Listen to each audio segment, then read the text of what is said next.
We are counting down 10 everyday outdoor moments that look harmless but carry hidden rules most people never connect. You are hiking through the woods. The trail is quiet. The ground looks full of loose items.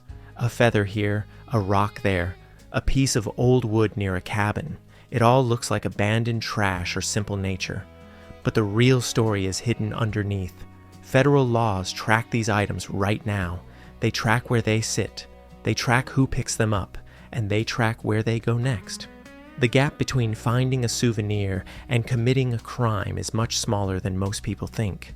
A simple pickup can turn into a federal case, vehicles can be seized, fines can reach thousands of dollars.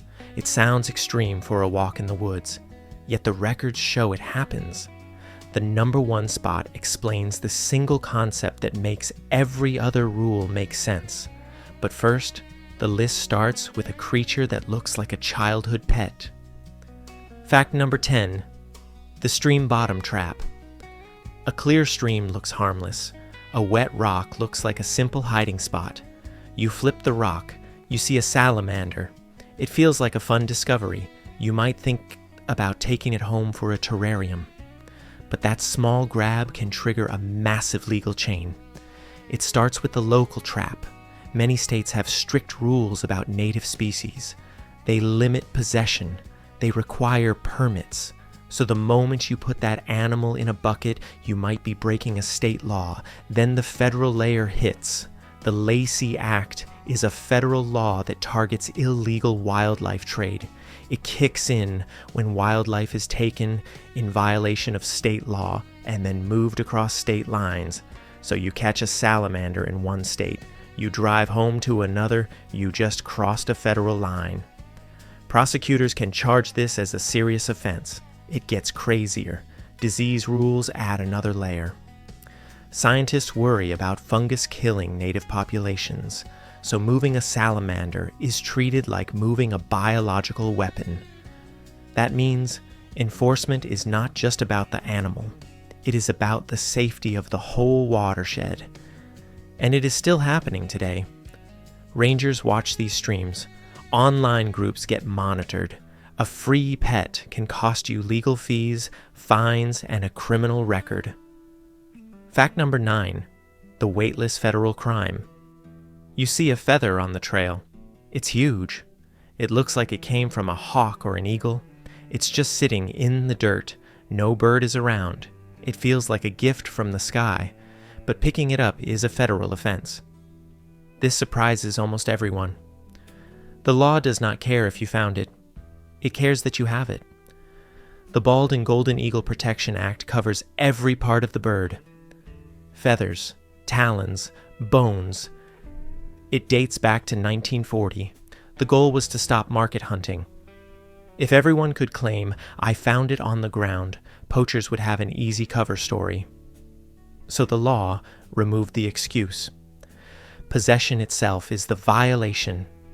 It does not matter if the bird died naturally. It does not matter if the feather is old. Unless you have a specific permit for religious or scientific use, you cannot hold it. Other birds fall under the Migratory Bird Treaty Act. That covers almost all native birds. Hawks, owls, songbirds. The rule is the same. Hands off. The penalties are real. Fines can be steep. First offenses can be misdemeanors, but they stay on your record.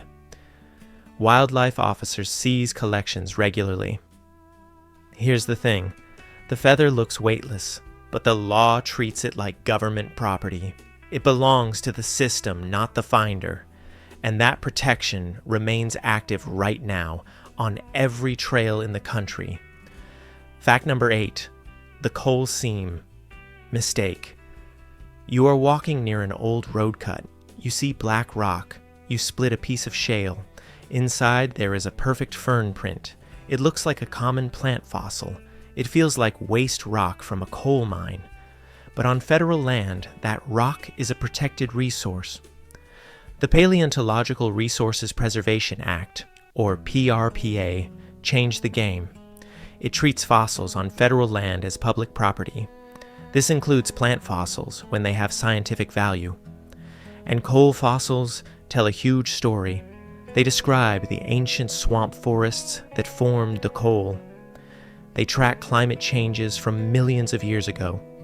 So when you take one, you are removing data. The context is lost. The layer it came from matters. The type of rock matters. Some casual collecting is allowed on some specific federal lands, usually with hand tools and for personal use. But that is not a blank check. National parks are a hard no. You cannot remove anything. Many monuments in wilderness areas are also closed, and coal deposits can be considered sensitive. The gap is assuming plants don't count. They do. A pocket-sized slab can still be a violation if the land status is wrong. The safest move is simple. Take a photo. Leave the rock. The history stays in the wall for the next person to see. Fact number 7. The rusty trash trap. You are exploring near an old homestead in the national forest. You see a rusty stove door, half buried in leaves. Maybe you see a square nail, or a piece of broken glass or a horseshoe. It looks like junk. It looks like trash as someone left behind 50 years ago. You pick it up as a cool memento. But under federal law, that trash is an artifact. Preservation rules warn against removing these items.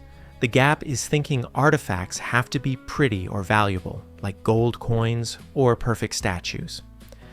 In archaeology, the plain rusty objects matter the most. A square nail can tell a researcher the exact decade a cabin was built. A stove part can show where the supplies came from and how the family lived. A ceramic shard can show trade routes. When you put that nail in your pocket, you break the pattern. The context vanishes. Rangers still find fire rings built with stones from historic chimneys. They find holes where people dug for bottles. That is treated as damage to a public resource. It is not cleaning up the woods. It is erasing the record. The reward for leaving it is that the site stays readable. The next person sees the history in the dirt, not just a hole where a souvenir used to be. Fact number 6. The rotted wood felony. You find an old cabin deep in the woods. The roof is sagging. Logs are rotting. A board is loose on the porch. It looks like the place is falling apart anyway. You think taking one piece of old wood won't hurt. But that cabin is likely a historic structure. Federal rules protect these sites strictly. They are cultural resources. They tell the story of settlement, logging, and farming. When you pry a board loose, you damage the integrity of the site. Integrity means the way the building holds together as a record.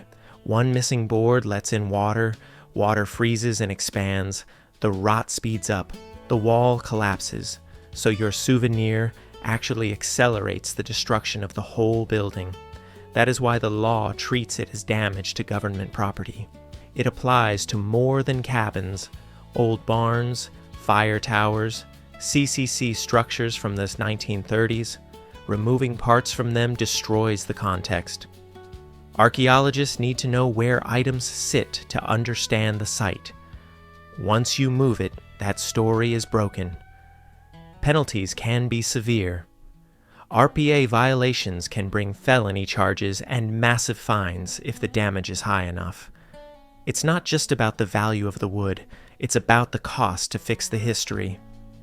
Fact number 5, the invisible trade pipeline. You see a wild orchid in the woods. It's beautiful. You dig it up to plant in your garden. It seems like a simple act of love for flowers, but you just stepped into a global problem.